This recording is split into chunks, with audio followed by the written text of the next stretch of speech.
Hello बच्चा लोग, कैसे हैं आप सभी। तो बच्चा उम्मीद करता हूँ एकदम मस्त होंगे और स्वस्थ भी होंगे। नेक्स्ट क्वेश्चन बच्चा देखिए, अलग तरह का क्वेश्चन है। अभी भी बिल्कुल नए, बिल्कुल अलग तरह का क्वेश्चन है बच्चा। देखिए क्या लिखा हुआ है। For the given reaction 2NH3 N2 + 3H2 if -DNH3/dt यानी कि rate of disappearance of ammonia given है is K1 into ammonia, rate of nitrogen K2 ammonia, rate of appearance of hydrogen K3 ammonia, then find relation between K1 and K2 and K3। अब ये दिमाग में आ रहा होगा sir ये क्या आ गया, एकदम पहले जो चीजें पढ़ रहे थे उससे तो बिल्कुल अलग है।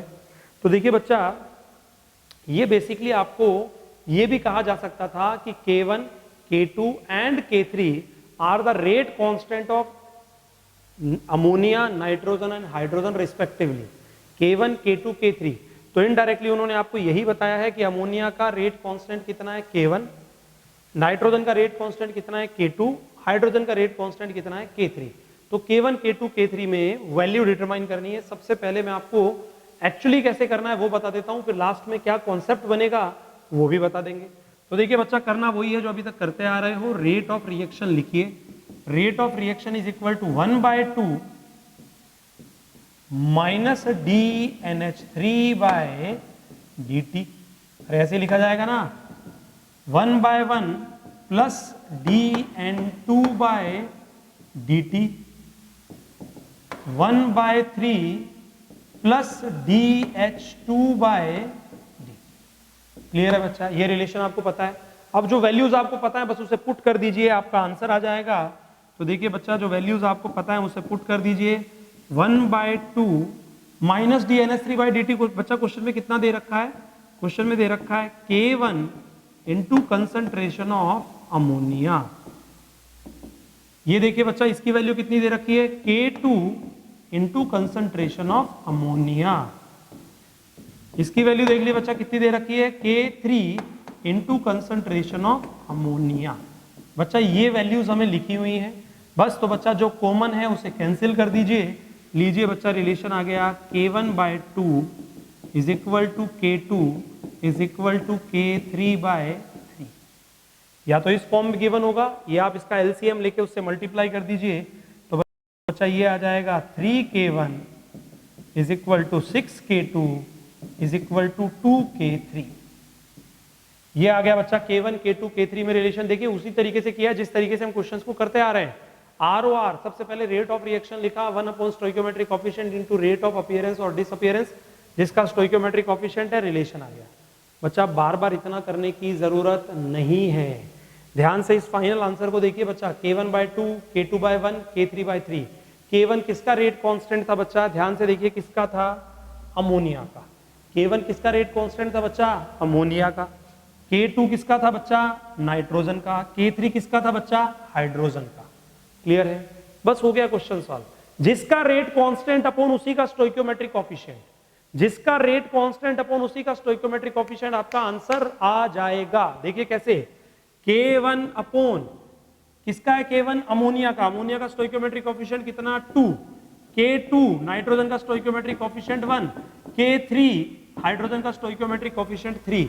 चेक कर लीजिए आंसर सेम है क्या, K1/2, K2/1, K3/3। समझ में आया। जिसका रेट कांस्टेंट अपॉन उसी का स्टोइकोमेट्रिक कोएफिशिएंट, बस ये लगा दीजिए टकाटक।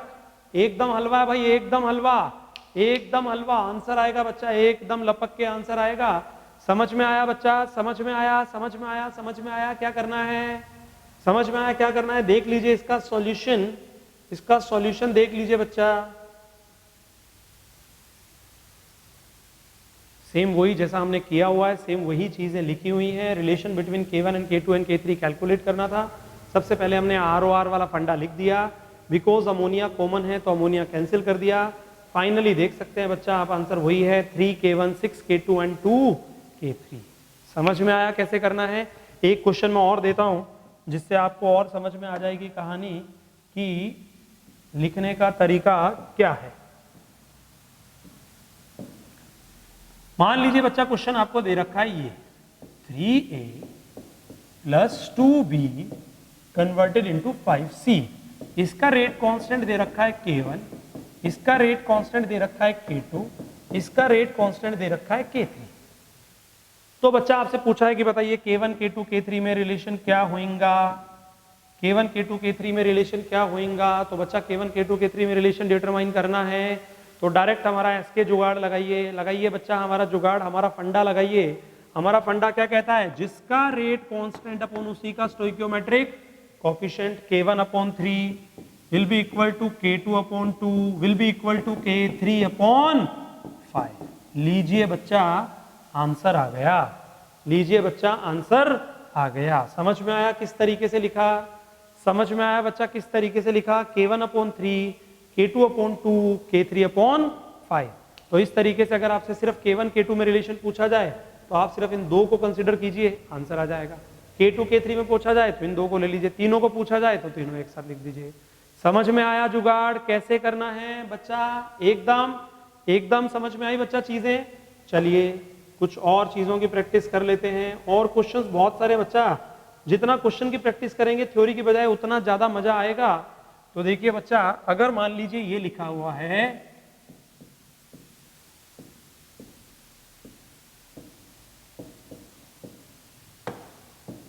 तो बच्चा इसके लिए आर ओ आर किस तरीके से लिखेंगे, इसके लिए आर ओ आर किस तरीके से लिखेंगे बच्चा, वीडियो को करिए पोस्ट। आर ओ आर वही reactant 1 upon this this this this जो हम लिखते हैं वो लिखिए बच्चा, बहुत सिंपल है। वीडियो को करिए पोज, अपने आप लिखिए बच्चा। बार बार मैं बोल रहा हूं, जब तक आप अपने साथ ऑनेस्ट नहीं होंगे तब तक मजा नहीं आएगा। तो माइनस DH2O2 बाय dt, अरे minus 1/2 minus DH2O2 by dt, 1/2 plus DH2O by dt is equal to stoichiometric coefficient 1 है तो प्लस DO2 बाय डी। ये तरीका है लिखने का, समझ में आया। अब एक रिएक्शन और दे देते हैं, उस पर और लिखिए कि किस तरीके से हम लिखेंगे।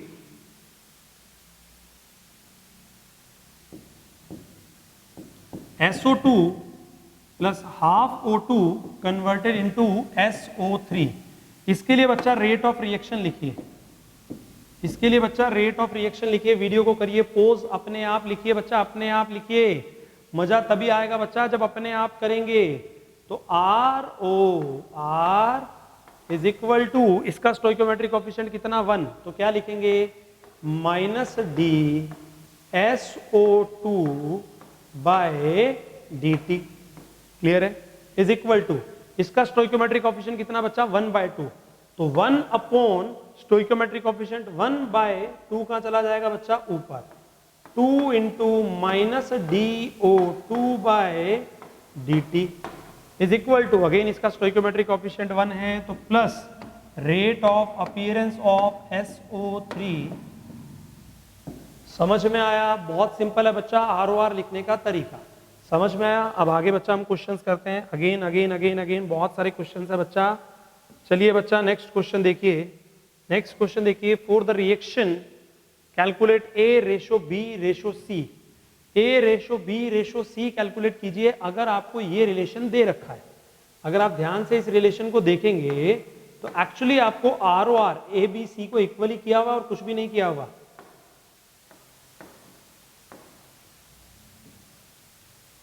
क्लियर है, तो चलिए देखते हैं। पहले हम इसके बेस पे ROR लिख के देखें क्या बनना चाहिए, फिर देखेंगे हम उधर से क्या आंसर आता है। देखिए ROR होना क्या चाहिए था 1 upon A into rate of disappearance of A, 1/B into rate of disappearance of B is equal to 1/C into rate of disappearance of C। इसी तरीके से लिखा जाएगा। अब हमें जो दे रखा है उसके साथ हम कंपैरिजन करते हैं। अगर हम इसको ध्यान से देखें बच्चा, ध्यान से देखिएगा, कुछ नहीं करना ज्यादा। देखिए बहुत सारे तरीके, किसी भी क्वेश्चन को करने के तरीके बहुत सारे होते हैं, वो आप पे डिपेंड करते हैं कि आप हार्ड वर्क करते हैं या स्मार्ट वर्क करते हैं। मैं चाहता हूं मेरे सारे के स्टूडेंट सिर्फ और सिर्फ और सिर्फ स्मार्ट वर्क करें। दोनों तरीके बताऊंगा मैं आपको, लेकिन स्मार्टली आपको करना है, कुछ नहीं करना। इन दोनों का कंपैरिजन कीजिए बच्चा। तो देखिए इन दोनों का कंपैरिजन करेंगे। यहाँ पे क्या लिखा हुआ है, मैं सीधा लिख रहा हूं बच्चा, RA is equal to 2 into RB is equal to 1.5 या 1.5 को बच्चा मैं थोड़ा सा इजी करके लिख देता हूं, 3/2 इंटू RC, 3/2 इंटू RC।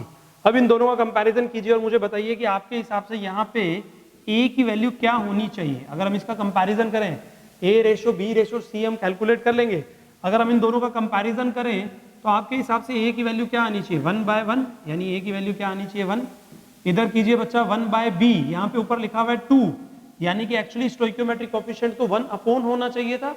तो इसका मतलब स्टोइकियोमेट्रिक कोएफिशिएंट मैंने अभी अभी आपको बताया कितना होना चाहिए बच्चा, पीछे वाले में अभी बताया ना, SO2 + हाफ O2 SO3 में। तो 2 को हम क्या लिख सकते हैं बच्चा, 1/1/2। तो इसका मतलब स्टोइकियोमेट्रिक कोएफिशिएंट कितना है 1/2। इधर देखिए बच्चा सी की वैल्यू क्या होनी चाहिए 2/3, ये 3 नीचे चला जाएगा, 3/2 तो हो नहीं सकती, 1 स्टोइकियोमेट्रिक कोएफिशिएंट चाहिए ना बच्चा। तो इसे लिखना पड़ेगा 1/2/3। जब उसे सही करके लिखेंगे तो अगेन 3/2 बन जाएगा। अब निकाल लीजिए 1/1/2/2/3 कर दीजिए 6 से मल्टीप्लाई, तो 6:3:4। तो A ratio B ratio C कितना आएगा बच्चा, 6:3:4। दोबारा देख लीजिए कैसे किया। और फिर इसे करने का एक और तरीका क्या है वो मैंने डिक्टेट करके यहाँ पे प्रिंट कर रखा है, उसे भी आप चेक करिएगा। आर ओ आर को बच्चा पहले मैंने लिखा कि रेट ऑफ रिएक्शन इस पर्टिकुलर रिएक्शन की लेकर लिखी जाती तो क्या तरीका होता, उसे लिख लिया। उसे लिखने के बाद हमने ये देखा कि जब हमने इन दोनों रिएक्शंस का कंपैरिजन किया तो ए की वैल्यू इसके लिए आ रही है 1, बी की वैल्यू आ रही है 1/2 और सी की वैल्यू आ रही है 2/3। और जब इनका रेशियो डिटरमाइन किया, एक्चुअली हम ए बी सी की एग्जैक्ट वैल्यू डिटरमाइन ही नहीं कर सकते जब इस तरीके से गिवन हो तो। लेकिन देखिए अगेन हमें कोई नहीं पूछने वाला कि टेक्निकली वो चीज सही है या गलत है। अब आप आंसर चेक करिएगा 6:3:4 ही आएगा। अब देखिए इसे एक्चुअली करने का तरीका प्रॉपरली पूरे वे से करेंगे, ये हमारा तरीका है कि देखते ही कैसे फटाफट क्विकली 10 सेकेंड्स में आंसर आने चाहिए। अब देखिए बच्चा किस तरीके से सॉल्व कर रखा है 1 बाय 1। देखिए A ratio B ratio C आपसे पूछा है, सेम आपने वही किया। सबसे पहले आपने क्या किया, ROR लिख लिया बच्चा 1/A minus dA/dt, 1/B minus dB/dt, 1/C plus dC/dt। फिर आपने क्या किया, क्योंकि आपको ये इक्वेशन कुछ इस फॉर्म में दे रखी है कि यहाँ 1 है, यहाँ कुछ वैल्यू है और यहाँ कुछ वैल्यू है, तो हमने इसको इस तरीके से कन्वर्ट कर दिया कि हमने सबको A से मल्टीप्लाई कर दिया ताकि यहाँ पे कितना आ जाए 1 आ जाए और यहाँ पे कुछ ना कुछ वैल्यूज आ जाए। ध्यान से देखिएगा कि अगर एक्चुअली इसे सॉल्व करना है तो कैसे करना पड़ेगा। अगेन बोर्ड में है तो इसी तरीके से सॉल्व करना पड़ेगा। बोर्ड में अगर ये न्यूमेरिकल आता है तो सॉल्व इसी तरीके से करना पड़ेगा। लेकिन अगर हमारे मल्टीपल चॉइस क्वेश्चंस में आता है तो टकाटक देखते ही कैसे आंसर चिपकाना है वो मैंने आपको तरीका बता दिया। अब देखिए बच्चा ये हमने इसी फॉर्म में कन्वर्ट कर लिया। अब इन दोनों का कंपैरिजन करेंगे तो हमें समझ में आ रहा है बच्चा A/B की वैल्यू कितनी आ रही है 2 एंड A/C की वैल्यू कितनी आ रही है बच्चा 3/2। दो इक्वेशन आ गई बच्चा। बस इन दोनों इक्वेशंस को यूज कीजिए और आप A ratio B ratio C determine कर लीजिए। कैसे, अगला भी देख लीजिए। आगे सॉल्यूशन अभी कंप्लीट नहीं हुआ है, आगे देखिए लीजिए बच्चा। A/B कितना आ गया 2, यहां से A की वैल्यू कैलकुलेट कर ली 2B। A/C कितना आ गया 1.5, यहां से C की वैल्यू डिटरमाइन कर ली A/1.5। तो सारी वैल्यूज हमारे पास आ गई, बस उस वैल्यू को पुट कर दीजिए। हमें क्या चाहिए A ratio B ratio C। तो बच्चा A की वैल्यू तो हम B की फॉर्म में सारी की सारी वैल्यूज लिख दें, B की फॉर्म में सारी, या A की फॉर्म में सारी वैल्यू लिख दो या B की फॉर्म में लिख दो, एक ही बात है। A की फॉर्म में लिख देते हैं, एक ही बात है बच्चा। तो A की वैल्यू तो A लिख दी। यहां से देखिए B की वैल्यू क्या हो जाएगी A/2, तो यहां लिख दीजिए A/2। यहां पे देखिए बच्चा C की वैल्यू A की फॉर्म में क्या आई A/1.5। 1.5 का मतलब होता है 3/2। तो लीजिए बच्चा अगेन इसे सॉल्व करेंगे तो देखिए आंसर वही आ गया जो हमने A की लाइन में निकाल दिया था। लेकिन इसका एक्चुअल सॉल्यूशन जो है वो ये है, क्योंकि मैंने पहले ही बोला कि हम A/B/C की एब्सोल्यूट वैल्यू कैलकुलेट नहीं कर सकते जब इस तरीके से कुछ बना के दे रखा है। तो रेशो ऑलवेज फिक्स आएगा 6:3:4। लेकिन जब मल्टीपल चॉइस आता है तो कोई आपसे नहीं पूछ रहा, ये है हार्ड वर्क, वो है स्मार्ट वर्क। समझ में आया बच्चा कैसे करना है, समझ में आई चीजें कैसे करनी है बच्चा। चलिए नेक्स्ट क्वेश्चन पकड़िए। नेक्स्ट क्वेश्चन बच्चा, if the rate of reaction 2NO2 converted into 2NO plus O2, the rate of formation of NO is 6 gram per minute, then calculate the rate of disappearance of NO2। Rate of reaction में अगर हमें देखिए क्या दे रखा है, हमें rate of formation of NO दे रखा है 6 ग्राम पर minute, calculate rate of disappearance of NO2। अरे बहुत इजी हो गया भाई, ये तो बहुत इजी हो गया। कैसे, देखिए ROR is equal to 1/2 minus DNO2/dt is equal to 1/2 plus DNO/dt। Clear है? तो हमें DNO/dt की वैल्यू पता है, इसकी वैल्यू डिटरमाइन करनी है। 2 से 2 हो गया कैंसिल, तो जो NO का रेट होगा वही रेट किसका होगा, NO2 का। जो NO का रेट होगा वही रेट किसका होगा, NO2 का। तो इसका मतलब इसकी वैल्यू आ गई 6 ग्राम पर मिनट। अरे समझ में आया क्या? समझ में आया? सिंपल है। NO का रेट दिया है, NO2 का पूछा है, दोनों का स्टोइकोमेट्रिक कोएफिशिएंट सेम है, तो जो NO का रेट होगा वही किसका रेट होगा बच्चा, NO2 का 6 ग्राम पर मिनट। ऐसा किया तो गलत किया। ऑप्शन सबसे पहला यही मिलेगा बच्चा आपको, सबसे पहला ऑप्शन वही मिलेगा। और उसको देख के मुझे वो लाइन याद आती है कि बुलाती है मगर जाने का नहीं। वो ऑप्शन बुलाएगा कि आ जाओ आ जाओ, मुझे टिक कर दो, और तुम कर भी दोगे, लेकिन जाने का नहीं। अब ये क्यों गलत है वो सोचते हैं, ये क्यों गलत है वो सोचते हैं। तो बच्चा देखिए, जब भी हम स्टोइकोमेट्री हमने पढ़ी मोल कॉन्सेप्ट के अंदर 11th क्लास में, जब हमने पढ़ा मोल कॉन्सेप्ट, जब बच्चा हमने पढ़ा, तो वहां पे हमने क्या चीज पढ़ी थी, वहां पे हमने ये पढ़ा था कि स्टोइकोमेट्री में जब हम कंपैरिजन करते हैं तो मोल का कंपैरिजन कर सकते हैं, वॉल्यूम का कंपैरिजन कर सकते हैं, और नंबर ऑफ मॉलिक्यूल्स का कंपैरिजन कर सकते हैं। कभी भी वेट का कंपैरिजन नहीं कर सकते, पहली चीज। तो इसलिए बच्चा यहाँ पे तो हमें वेट दे रखा है 6 ग्राम पर मिनट है ना, तो ये तो पॉसिबल ही नहीं है। और वैसे भी हम जानते हैं बच्चा यूनिट क्या होती है, मोल पर लिटर पर टाइम। अरे यही तो होती है यूनिट। तो चलो वॉल्यूम लीटर नहीं भी लिया तो कम से कम हम कंपैरिजन मोल से तो करेंगे। अरे कंसंट्रेशन का जो कंपैरिजन कर रहे हैं मोल में भी कंपैरिजन सेम आएगा। तो हम वेट से कभी भी वेट कैलकुलेट नहीं कर सकते, हमें कम से कम उसके मोल पता होने चाहिए। तो सबसे पहले हम क्या करेंगे, सबसे पहले हम क्या करेंगे बच्चा, सबसे पहले हम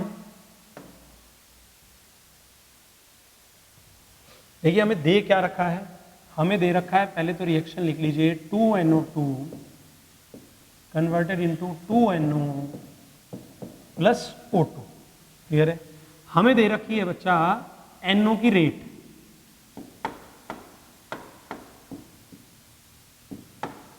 किसमें दे रखा है, ग्राम पर मिनट में। लेकिन हमें ये ग्राम में नहीं चाहिए, हमें ये किसमें चाहिए बच्चा, किसमें कन्वर्ट करनी है, मोल में। मोल कैसे डिटरमाइन किया जाता है बच्चा, याद करिए, given weight upon molecular weight और atomic weight. Given weight upon molar mass, given weight upon molar mass, ये तरीका हमें लगाना है। तो बच्चा गिवन वेट, वेट कितना है 6 ग्राम है ना, तो अगर हम इसके मोलर मास से इसको डिवाइड कर दें तो ये ग्राम से बच्चा किसमें कन्वर्ट हो जाएगा, मोल में। तो बच्चा बस कर दीजिए, तो 6 अपॉन NO, नाइट्रोजन का कितना बच्चा 14, ऑक्सीजन का कितना बच्चा 16, 14 प्लस 16 कितना बच्चा 30। तो बच्चा कितना आ गया 1/5, कितना आ गया 0.2 मोल पर मिनट। ये हमारे पास एग्जैक्टली किसकी रेट आ गई बच्चा, NO की रेट। अब हमने अभी अभी सीखा, क्योंकि दोनों का कोफिशिएंट बच्चा क्या है, सेम है, दोनों का कोफिशिएंट क्या है बच्चा, सेम है। तो R is equal to 1/2 minus DNO2/dt is equal to 1/2 plus DNO/dt। तो बच्चा इसको देखते ही आपको समझ में आ जाना चाहिए कि जो NO की रेट होगी वही रेट किसकी होगी, NO2 की रेट। तो DNO2/dt कितना आ गया 0.2 मोल पर मिनट। लेकिन बच्चा अब जो आपको ऑप्शंस गिवन है ना, वो मोल पर मिनट में गिवन ही नहीं है, वो ऑप्शंस आपको किस यूनिट में गिवन है, ग्राम पर मिनट में। यानी इस मोल को वापस किसमें कन्वर्ट करना पड़ेगा, ग्राम में। अब देखिए बच्चा, अभी अभी हमने लिखा था mole is equal to weight upon molar mass. तो अगर वेट को मोल में कन्वर्ट करना था तो मोलर मास से डिवाइड कर दिया। अब मोल को वेट में कन्वर्ट करना है तो मोल को मोलर मास से मल्टीप्लाई कर देंगे। तो बच्चा कुछ नहीं करना है, हमारा आंसर आ जाएगा 0.2 इंटू, अब मोलर मास किसका लेंगे, मॉलिक्यूलर वेट किसका लेंगे, जिसकी रेट है, किसकी रेट है, NO2 की। तो नाइट्रोजन का 14, 2 ऑक्सीजन का 32, 32 प्लस 14 कितना आ गया बच्चा 46। तो बच्चा ये आ गया 9.2 ग्राम मिनट इनवर्स। तो सबसे पहला ऑप्शन ही आपको मिलेगा बच्चा 6 ग्राम पर मिनट। अगर वैसे किया तो गलत किया, एग्जैक्ट आंसर क्या हो जाएगा 9.2 ग्राम पर मिनट।